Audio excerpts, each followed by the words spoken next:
Da entrevista do dia com a Denise Campos de Toledo. E eu converso agora com o Paulo Ramires, que é cientista político da SPM e da FESP-SP. Paulo Ramires, boa noite.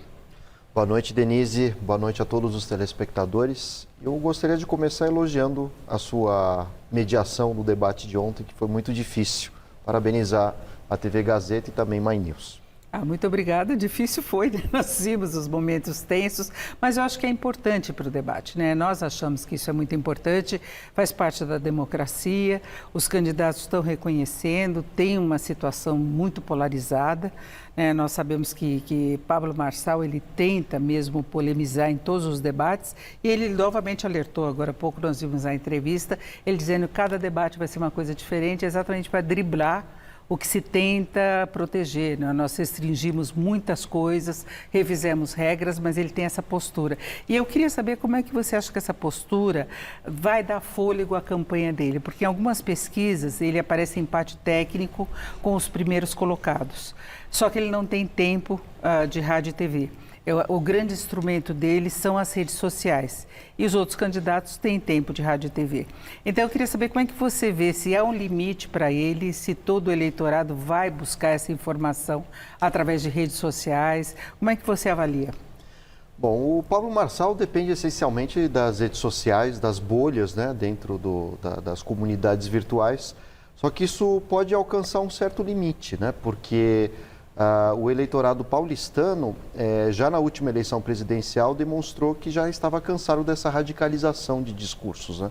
Tanto é que quem venceu a eleição em São Paulo foi Lula e não Bolsonaro. Outro detalhe que é importante é que a alternativa que o eleitorado que tem a preferência pelo Marçal tem é circular pelas redes sociais, só que a própria justiça já restringiu certos usos, né, do próprio Pablo Marçal. Isso dificulta a sua vida, né? Então, o Marçal ele pode estar vivendo um momento de uma bolha, se expandiu bastante, teve um desempenho surpreendente, mas, ao mesmo tempo, nós vimos, inclusive no debate aqui da Gazeta, os demais concorrentes tomando atitudes mais agressivas contra Pablo Marçal. O próprio Datena, nós vimos ontem, quase que foi às vias de fato, né, com o Marçal. O próprio Ricardo Nunes começou a ser mais irônico, né, criando alguns adjetivos ao Marçal, o Boulos também, e a Tabata, surpreendentemente, que até então era mais calma, né, mais comedida a candidata. Então, me parece que esse caminho seguido pelo Marçal talvez perca um pouco do fôlego, né, diante do fato de que esse estouro nas redes, com os memes, com os cortes, já alcançou algum limite, porque agora o cidadão está interessado em saber quais são as propostas. E nesse ponto, o Marçal tem pouco tempo de TV e poucas propostas. Agora, no caso, por exemplo, de um debate em que ele se expõe mais, que cria essa situação, inclusive a gente vê que os recortes que estão circulando pelas redes sociais são exatamente dos pontos mais polêmicos, não é? Então, é uma coisa que chama atenção, inclusive, na minha mediação, mas nós tivemos vários momentos em que deu para debater ideias, né? Respostas de internautas focadas aí nos problemas da cidade, nós tivemos também temas específicos para eles comentarem. Você acha que isso agrega e leva o eleitor a fazer um questionamento para valer de propostas? Porque a gente chegou no nível de polarização da política brasileira em que muita gente gosta exatamente de um candidato mais exaltado. E aí não só no Brasil, nós temos essa figura com Trump, nós temos essa figura com Milei na Argentina, que eles têm conseguido avançar, não é? Ou mesmo Zelensky na Ucrânia, que chegou ao poder usando exatamente essas estratégias. Então, hoje nós temos dois tipos de eleitores, né? Os que gostam, entre aspas, de barraco, né? E os que gostam de propostas. Infelizmente, o tempo de TV, o tempo de debates, cada vez se tornam escassos, né? Para que os políticos possam demonstrar suas ideias, suas propostas assertivas para a cidade, né? Então, o eleitor ele é obrigado a circular pelas redes sociais, buscar os planos de governo ou mesmo as propostas que estejam mais visíveis, né, de cada candidato. Agora, o que sobra nessa era de redes sociais é o que nós estamos vendo, né? Enfim, atitudes polêmicas, estardalhaços e, por vezes, né, atitudes circenses, né? O que prejudica a qualidade do debate eleitoral e prejudica a escolha do eleitor. Afinal de contas, né, por exemplo, na hipótese do Marçal vencer a eleição, ele terá o seu futuro muito prejudicado. Afinal de contas, ele criou rupturas drásticas com partidos da própria direita. e que certamente não farão questão de fazer parte do seu futuro mandato. Isso prejudica muito, vai ser muito difícil aprovar qualquer lei na Câmara, já que haverá restrições e maus olhos, digamos assim, dos partidos tradicionais em relação à figura do Marçal. A política, como diria Hannah Arendt, uma importante filósofa, é uma arte do impossível, principalmente a democracia. Afinal de contas, os concorrentes, eles são obrigados a se respeitar, obrigados a entender que vencendo você não vai eliminar o derrotado, seja pela via da violência, e nem o derrotado vai atacar o vencedor. Então se busca o diálogo, o consenso, né? E esse diálogo ele está se perdendo nessa campanha eleitoral, infelizmente. Então precisamos de mais civilidade, de mais propostas e a possibilidade sempre, que é fundamental, de conviver com o diferente. É isso que está faltando, principalmente na figura de Pablo Marçal. Agora, a gente vê uma situação em que é complicado você confiar no retorno a essa racionalidade da avaliação do eleitor de modo geral. Claro que eu estou falando de uma forma mais ampla, mas esse eleitor que quer um candidato que tenha boas propostas efetivamente, que faça uma avaliação consciente do que está sendo apresentado, da experiência, do perfil do candidato. Então, já faz algum tempo que existe um cansaço da política, aqueles vícios da velha política brasileira que vão se repetindo e excesso de denúncias. E eu queria colocar por que para o eleitorado de Pablo Marçal não está fazendo diferença as denúncias que estão aparecendo. Você falou da ofensiva da Tabata Amaral. O Ricardo Nunes também tem apresentado muitas coisas contra ele, assim como Boulos. Mas o destaque foi Tabata, que ela tem procurado, inclusive, vias legais para tentar barrar o avanço dele, tanto nas redes sociais quanto da própria candidatura, por questões legais. À medida que os candidatos, eles passam a atuar de forma mais espalhafatosa, o eleitor acaba tomando uma decisão pela emoção e não pela razão. Consequentemente, chama a atenção o político que tenha uma performance mais polêmica, é o que o Marçal faz, o que deixa de lado as acusações, as várias que ele tem na justiça e que os outros candidatos têm feito, inclusive em relação ao PCC.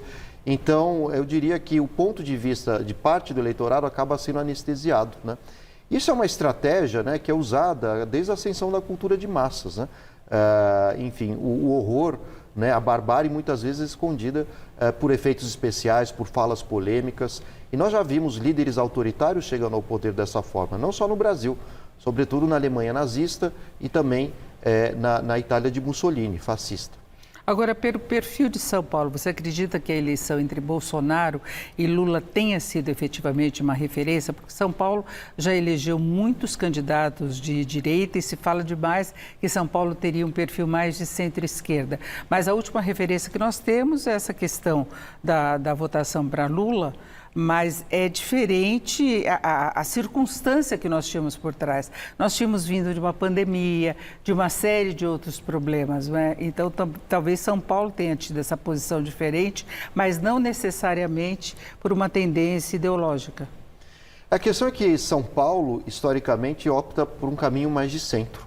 Nós já vimos diferentes petistas vencendo as eleições, o PSDB também, mas é esse centro que os políticos estão atrás hoje, É esse centro que vai decidir as eleições. Nós vemos, por exemplo, Ricardo Nunes com uma aproximação muito tímida em relação ao Bolsonaro, mais próxima de Tarcísio, que tem aparecido na sua programação, porque o próprio Tarcísio apostou um pouco mais no caminho do diálogo, o caminho do meio. O próprio Boulos também, enfim, ele tem evitado ataques mais severos contra o Marçal, apesar de haver um ou outro, Ele diz não ter sangue de barata, mas ele busca esse caminho do meio exatamente para atrair esse eleitorado que acaba decidindo.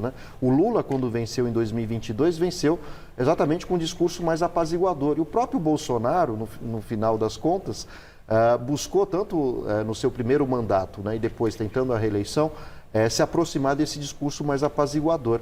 São Paulo é uma cidade que não é para iniciantes, É uma cidade muito complexa. De fato, há posturas radicalizadas de esquerda e de direita, mas geralmente quem decide é quase 2/3 do eleitorado, ou quase isso, que buscam sempre o caminho da mediação.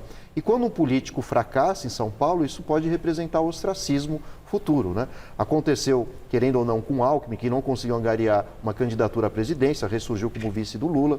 O próprio Dória, que apostou num caminho radicalizado e depois desapareceu do mapa, literalmente, aqui em São Paulo. E a gente tem casos do próprio Haddad, né, que não tendo aprovação da população e tentando ser candidato à presidência em 2018, também não foi vencedor nem na cidade, né, em que chefiou.